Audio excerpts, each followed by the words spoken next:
Hey, Catholic Divas. Did you know that there is a phase in a woman's development called the pre-puberty phase? This is before she starts her menstruation, and this could be a few years before that event. It could be as early as 8 years old. We're going to talk about this phase in this podcast. We're going to talk about how to prepare our daughters in this phase, and we're also going to be talking about how we heal our own wounds of messages that we receive from either those who we loved or society during that part of our phase of our own womanhood. So come on into the podcast and let's have a conversation.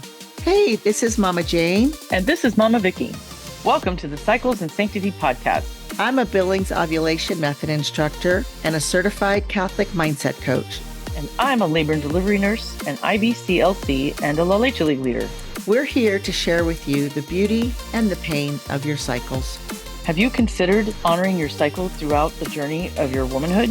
Have you ever considered your cycle as a tool toward your holiness? Well, sisters, it is. We're excited to walk this journey with you. So go grab your favorite journal and pen and your hot beverage, and let's do this. Hey, welcome back, Catholic Divas, to the podcast. And we are going to talk about something really fun, preparing for puberty. We are starting to get into a little bit of the spring. We've got a little bit of showing. Some of the flowers are kind of popping up and stuff. And this is kind of the time where we like to look at our female continuum as the seasons of our life, right? So spring is that beginning puberty, going into the puberty. And so we're going to have a conversation about that. First of all, I want to talk to you a little bit about just some developmental things. And Mama Vicky, you jump in here too, because you're the nurse. But we have to remember that before a woman has her first menstruation, which remember, I talked about this, but the first menstruation is actually called a menarche. And in many cultures, they celebrate this. American cultures or the Western cultures don't really celebrate it. It's kind of almost a dreaded thing. And we have that opportunity to change that mindset. But a number of years before that, and it depends on each woman, because remember, each woman is unique, each woman is beautiful. Each woman has a unique body and develops the way they're supposed to. But anywhere between what would you say, Vicky? 8 and 9 around? Yeah, around 8, 9 years old. Yeah, and again, that fluctuates because one of Claire's friends, there's a little trio of them, and one started her cycle at 9 years old, and then Claire was probably 12, almost 13, and then this little gal's 14 and just started. So that varies too. Yes. Yeah, that was one of those things that I was also going to talk about. But what we're talking about is like that pre-puberty stage where Right. the body is just starting, just like, we're in the end of February and we're not quite into spring, but we're starting to see glimpses, right? You may, depending on where you live, you may start to have a sunny day or snow may be starting to melt or something. So some of the things, and many of you may know this already just because of your own journey, but some of the things may be noticing maybe hair on their legs, maybe hair under their underarm, maybe a little bit of developing little buds of their breast. But more importantly, one of the key factors, and Vicky and I have talked about this, is in our own journey, is little girls start to kind of get plump, right? Would that be a good word? Chunky or kind of fill out. Their Yeah. faces kind of get round. They just kind of, get plump so Yeah. that And they can grow up, because then they have massive growth spurts. When your breasts are fully developed and all that is happening, it's a lot happening to your body. So your body needs that extra energy is really what it is. And I think that's definitely an important part to talk about, because a lot of girls get very self-conscious and, yes. they're not, quote, doing anything wrong. This is how their body's developing. It's what their body does. Doesn't have to Exactly. do with eating too much. Exactly. And that is one of those things that we really, really want to point out, mamas, because unfortunately, and Vicky and I have talked about our own woundedness in this. This can be a time before they even reach puberty where their own sense of self-worth or their own identity by their body image can be damaged based on what others say or what others think or, the other messages. Now, we can't control what the world is saying, what the magazines are saying, or social media or something, but we certainly can remind them that their body is perfect and their body knows how to grow according to the way it's supposed to grow. They don't hear that enough. I mean, girls don't hear that enough. And I know everybody can relate to whether you were the skinny girl, quote, in middle school, or whether you were the chunky girl in middle school. None of them are happy with their bodies, but unfortunately, society makes the skinny girls seem like the shape everybody should be. Yes, I yes, but always find it so fascinating. I mean, just a different size. If you lined up an entire class of middle schoolers and you look at the boys and the girls, just the different shapes and size they are. So I, yeah, remind my girls like, hey, everybody's, a little different, and everybody feels so self-conscious. yes.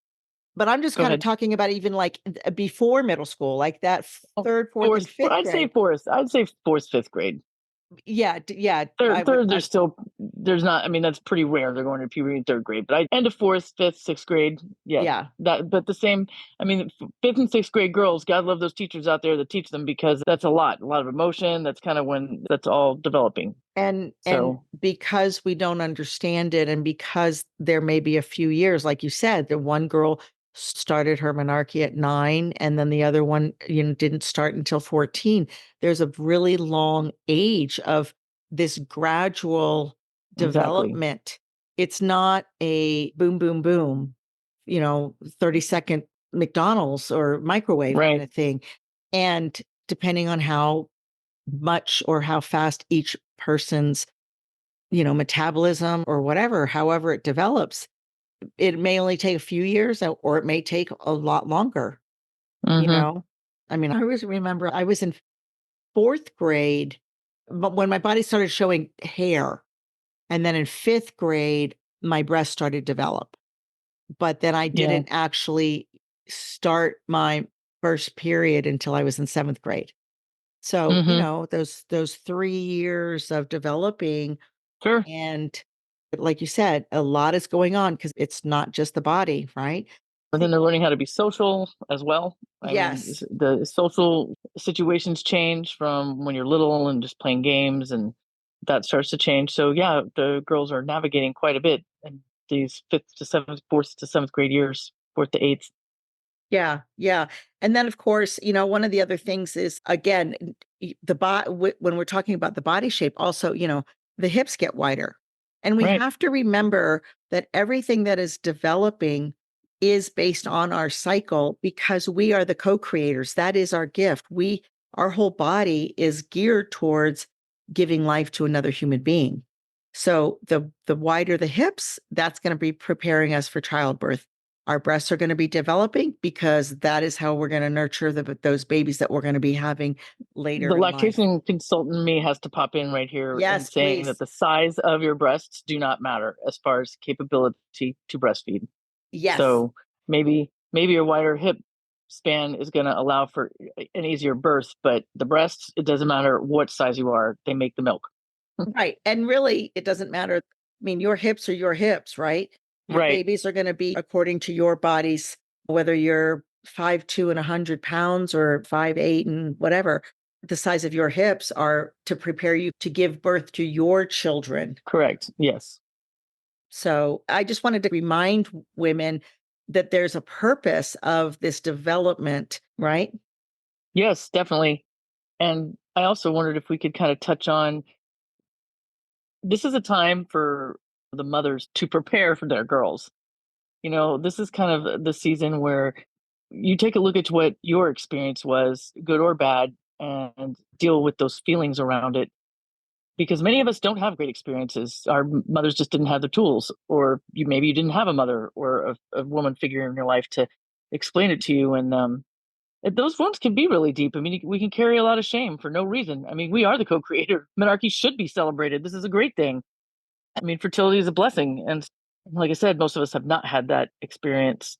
So dealing with those, whether it's through Catholic coaching, coming over to our Facebook page and checking it out over there, see what other women have experienced. Sometimes just camaraderie, another knowing you're not alone in these experiences is helpful.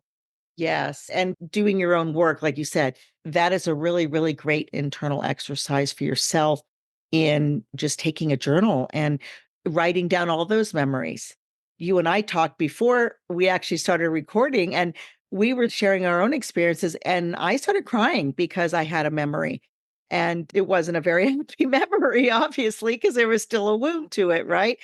But luckily, because I know how to embrace my emotions and I also know how to look back on our memories and, act of forgiveness, of accepting, like, that was what those family members were able to give me because they Right. had their own judgment and their own vision and their own, what we call in coaching world, manuals. Like, this is how this is Yes. supposed to be.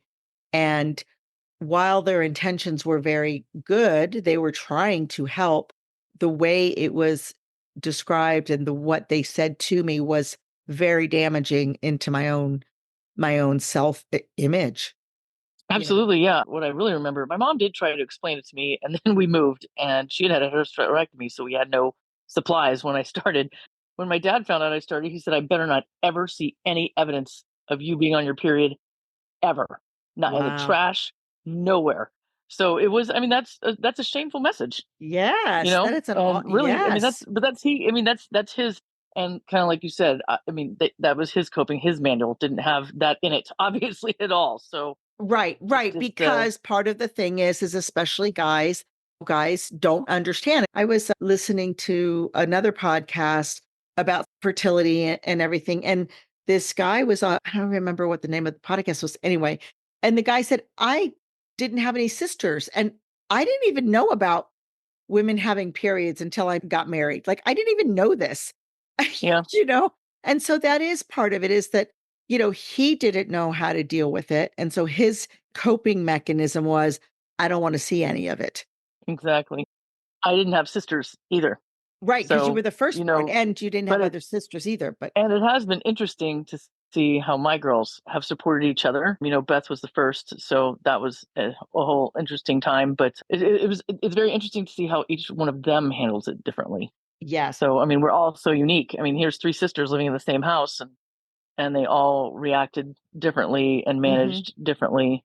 Right. It is fascinating how girls today are very open. I like I said, I am a nurse and I work with young nurses, and not only my girls, but women today can talk about it with other women freely. Right. Like, oh, my period started, and not be taboo. I still have to fight that. Why would you say that? Yes. Yes. That's Yes. a generational thing and a me thing. I think it's great that they can. No, I And then they remember. talk about the different methods. Hey, I use the Diva Cup. They just are able to Hmm. explore options that might work for them that I never even heard about. Right. Yeah. I remember when we were in middle school, we used to call it Fred. Fred came over. That was Hmm. like our secret code. Right, like Ant Flow or all the Mhm. little code names people Right, have, yeah, or they just say right, it's my week or whatever, right, yeah. right, exactly. Yeah, so going back to our own work, right? You and I just kind of shared a couple of things of the messages that we received, and unfortunately, most of them were negative, and how we can change that. This is the other thing, women, is that just because this is how we received it doesn't mean this is how we have to give it. We can And change for our next generation. And we can also go through our own healing process. Like I said, I mean, there was that moment of healing of that one memory of mine and accepting that that was who it was, but that's not a message that I need to accept anymore and to take it and it is what it is. So that's one of those things that I always recommend is it's so powerful. Journaling is such a powerful exercise. Even just writing out the memory so that it kind of gives you that little bit of a distance. And then also the other aspect of it is to journal about the future of like, if your daughter isn't of this age, or maybe she's just starting to become in this age and you hadn't even considered it, how would you like to explain her body changing and her starting her cycle and what the purpose of her cycle is? That is really important. And those of us who have older daughters who maybe we fumbled, I mean, because we didn't do it well, mainly because we didn't have the tools, we can also heal on our own mistakes and have those conversations like we talked about a few weeks ago with how do we relate to our adult children, right?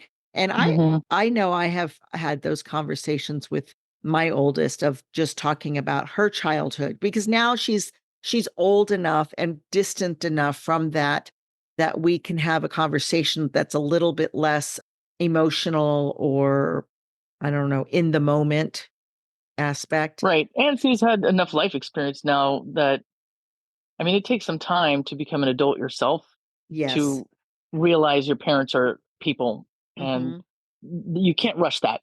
Right. Some people never come to it, but definitely a younger adult, they're just not ready. You're kind of like you said, they're too close to the situation. I also just want to throw out about journaling. Journaling is very hard for me. I really struggle with it. So I just want to put it out there, ladies. If I do think journaling is good, but if you're not the kind of gal that gets up and can immediately journal 2 pages, that's okay. Even if you get up and jot down, even if you do it every other day, twice a week, anything is good. And I am reminded of that when I go back and read what I've written, even if it was a week ago. I'm like, oh wow, I'm really glad I wrote that down. I would not have remembered that or how Right. I felt. So that is the power of journaling. But don't not do it because you're not getting up in the morning excited.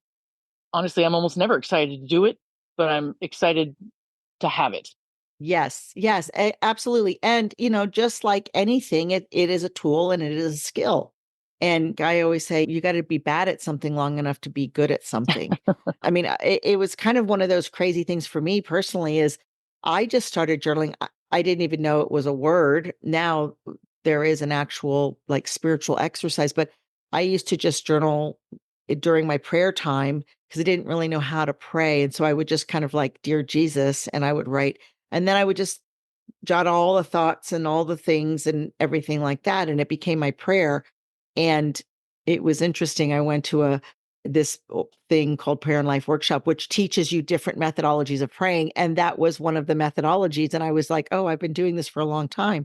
But again, that's the other thing, is like I've been doing it for a long time. So if you haven't ever journaled before, and like you said, even just notes, even just Bullet I points, just yes, sentences. Yes. I was just gonna say that I was coaching somebody earlier this week, and that's exactly what they said. Well, like, let me just give you the bullet points. And I was like, "Ooh, that's a really good phrase, like, just the bullet points."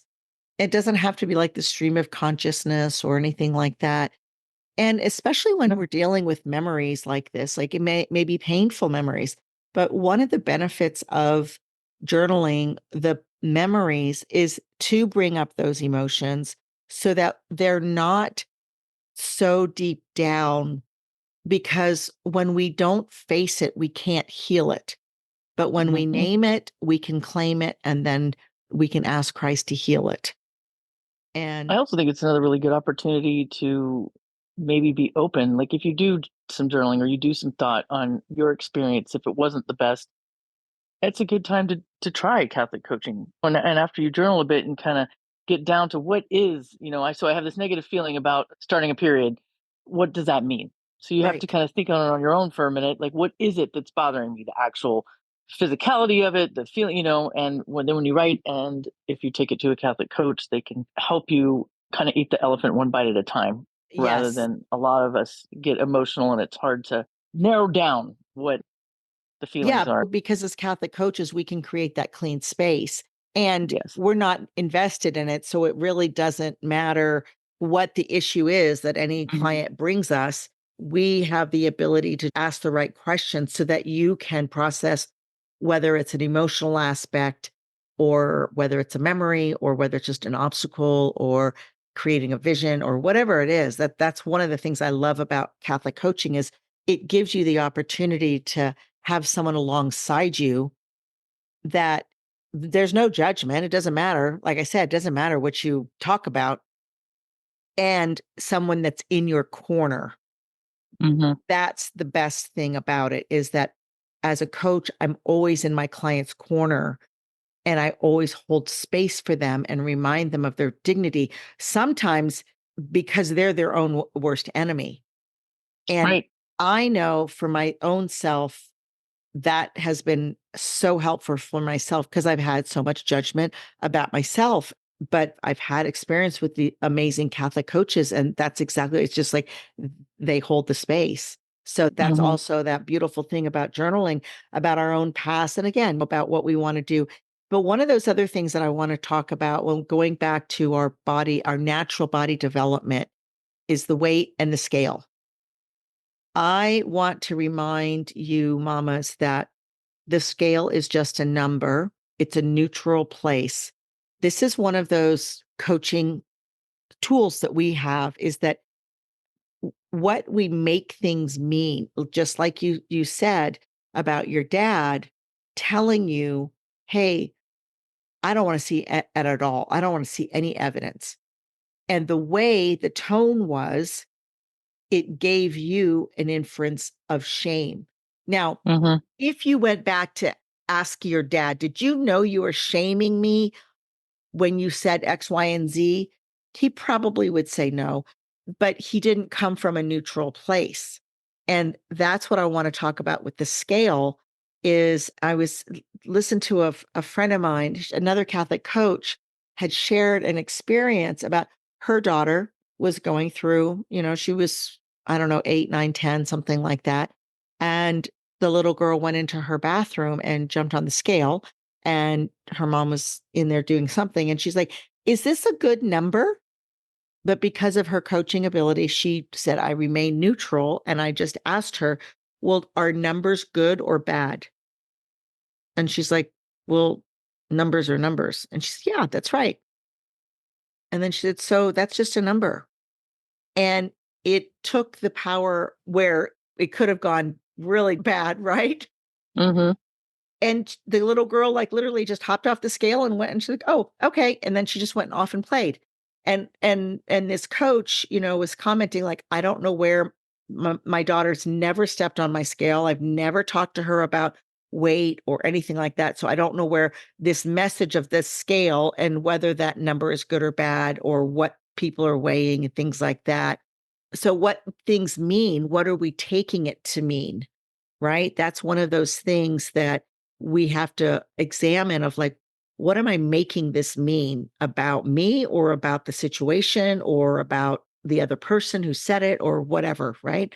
But if we can stay in a neutral place about the facts, that's another thing, right? And we talk about that all the time, Vicky, is like, what are the actual facts, and what is the drama? What is the story? Right. She stepped on the scale and this was the number. That was the fact.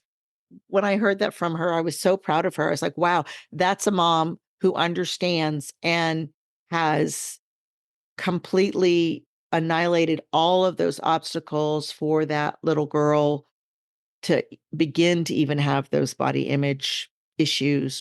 Now, like I said, the mom's questioning is, why would she even do that? It's never been something that I've ever shown her, but somewhere, somehow, some way, she heard something about jumping on a scale and what do I weigh, right? And Well, it's all around us. I mean, it's constant. yeah, exactly. On if she's exposed to any media whatsoever, ever at all, which Exactly. it's almost impossible to not be, even if you don't allow it in your home or whatever, you're going to run into it in a store, at a restaurant, out in public. I mean, you'd have to live in a cave somewhere to not have Yeah. any exposure.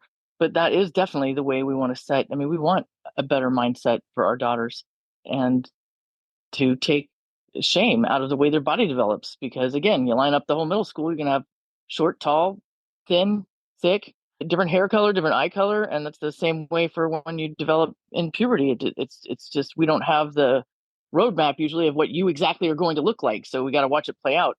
And this is also another really good time to start thinking about bringing up the whole how to track the cycle, things like this. Start Yeah, thinking about bringing that up. cycle tracking. Yes, absolutely. Absolutely.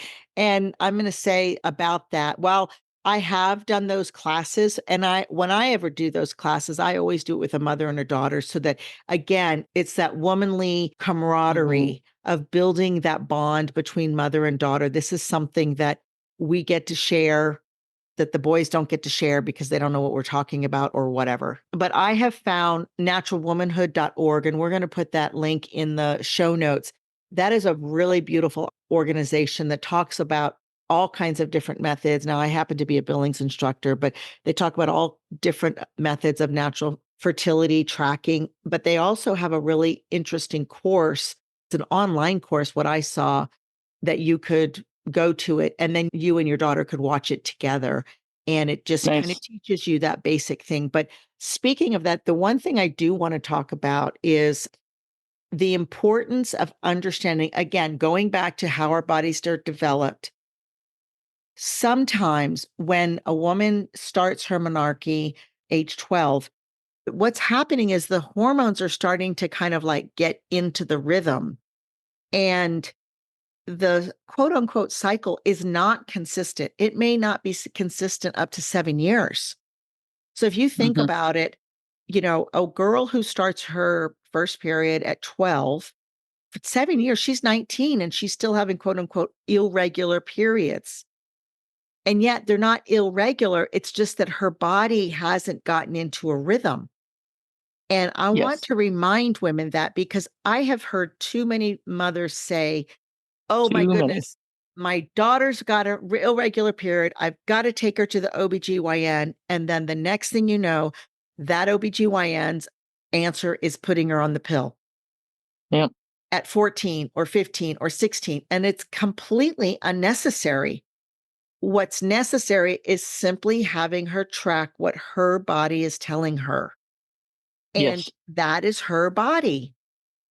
And, this is it. This is how it is. It's okay. It doesn't have to be 21 days or 28 days. I mean, that is another thing. I've taught young 20 something year olds, and they come to me and say, oh, I have an irregular cycle. And that's my first question is, what do you mean by irregular? Well, last month I was 26 days, and this month I'm 31 days or something. I'm like, but that's within a normal range. And Exactly. that's part of it, is that sometimes those, it could be 6 weeks, and every 6 weeks she gets a cycle. That's going to be her normal, because again, that estrogen and the progesterone have to figure out how to be released and things like that. And then also just the normal bleeding, average menstruation bleeding is usually about 3 to 5 days. If you're changing your pad a lot, then you need to kind of talk. But that's also one of those things that we've talked about, is like, also part of it is just getting used to knowing how often you have to change, right? Hmm.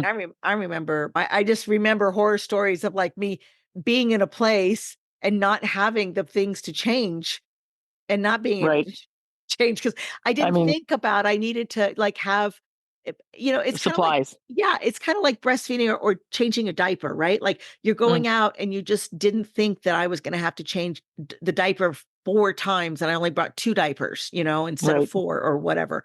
And it's kind of an experience, right? It's just this Absolutely. experience of, okay, let's take what we know and evaluate this experience, and what can we do better, instead of shaming or having that conversation and stuff. Yes. Yep. Another fun tip as a mom for your child is I always had, like, in my car in my glove box, a little emergency pack for things like that. Maybe it's not their favorite pad, but not your favorite pad is better than no pad in a crunch. So always just kind of having one of those. And I'm confident. I'm not a school nurse, but I feel like I could speak for them. They probably, it's one of the very frequent visits, especially with the younger girls who just started Oh and yeah. are learning how to manage it. So, Yeah. God love the nurse. Yeah, no, absolutely. And actually, when I used to teach the class more often, one of the other tips we always gave the girls was to have an extra sweater, so that in case you Tied did, around. did start your cycle that you weren't anticipating, and all of a sudden you've leaked and you've got a stain, you could put a sweater around and walk. And also, if you have the ability to put an extra pair of jeans in your locker or something like that. I remember when I was in middle school, that's one of those things. This is back in the day where it was cool to have a jean bag. Oh, I always had well, I didn't have a sweater because it was always hot where I lived, but we always had an extra pair of jeans and an extra pair of underwear, you know. Hmm. Well, and there's another thing. I never carried a purse until I started my period, and then I would only carry it when I needed it. So that can be awkward because as a young woman, you think everybody knows. You think walking out the door that everybody knows, and nobody knows. It's you, but and I remember the first time I actually had to buy my own supplies, thinking, "Oh my gosh, this cashier is horrified." I'm like, they're not. I mean, it took me a long time to be like, Vicky, they don't care what you buy. I mean, they're not vested in Yes, that at all. I mean, hey, nowadays, heck, you can't even get a cashier; it's all self checkout. But I'm just that's saying, we have to remember with our girls being young and preparing for puberty and preparing for their cycle. These are all just little tidbits to remember. And you have to take yourself back to when you were learning how to manage your cycle. Yeah, and even now, there's so many, like you said, different products that we didn't have growing up, Mm-hmm. and that is another opportunity for a mother and a daughter to kind of bond, is to Mm-hmm. go down those aisles and talk about the different kinds. And it's just like buying your favorite underwear or your favorite bra or your favorite shirt. What do I like? What is the feeling? How long? And eventually get the right kind and be able to explore, like, hey, just because I bought Kotex, whatever, she wants to try, what do they Always call or it? whatever. Like, yeah, or the cup or something, Yeah. Mm-hmm. or what it was, it there's this new, I saw a commercial about it where it's like panties and underwear mix. Oh, yeah. What is it called? I haven't tried them, but I forget what they're called too, but there are supposedly underwear out there that you don't have to wear anything with. I'm a lady of an age that I think I'd be too nervous to try that, Yeah, me too. Me too. I but was like, but yeah, um give your daughter the opportunity to just experiment. Or like, we bought this kind of box. How was it? Was it comfortable? I remember one type, the stickiness would always come off, and then when I'm walking, and kind of well, slide okay, around. so Hmm. yeah, so then okay, then don't. And then they came out with the wings, and I just remember like, oh my goodness, this is so great. So those are just kind of things. This is a great opportunity to explore with your daughter and a new adventure, and to really embrace her own womanhood and remind her that, God loves her and God created her body beautiful and unique. And she is beautiful no matter what size her breasts are, no matter how big her hips are, no matter how big her feet are, right? You mentioned that Yes. about how, like, you realize, like, no matter what did you say? No matter how much weight I lose, my feet are going to still be the same. That's right. It's like I can't control how big my feet get. That's true. So just to kind of go over, remember, the body develops normal, and it could be as early as 8 or 9, that little pudgy. That's okay. Don't worry about it. The purposes of the changes is because we are women and we are co-creators. Our cycle is so important to our bodies. And then again, do your own work. If this topic has brought up some of your memories of like when you first started your period, or maybe you've bought your first bra, or whatever, I want to encourage you to journal about it, get those memories out, get those emotions out. And like Vicky said, if you want to coach, you know where to find me. We're on Facebook, Cycles and Sanctity Facebook group page. Wisdomwellnesscoaching.net is our website. You can find me on Instagram, and you can find Mama Vicky on Instagram. If you have any like medical questions, if you're really concerned about some actual medical things, like I really think this might be an issue, go ahead and reach out to Mama Vicky. She's an amazing nurse, and she knows all the what's normal, what's not, and everything like that, right? I can definitely steer you to who you would need to talk to. I don't have all the answers, but I could Right. definitely say, hey, yes, that's something you should take to your provider. Yes, absolutely. So, all right. Well, we will see you next week as we journey into the spring. God bless you all. Mama Vicky and I would really, really appreciate it if you went ahead and subscribe to this podcast, download it, click the bell button so that you can get all the newest episodes. But more importantly, if you could write a review, and if you have any questions that you would like to have us talk about, any subjects that you would like us to talk about this season, we would love that kind of feedback. So go ahead and go into your favorite podcast platform and just write a review or reach out and contact us. Have a great day.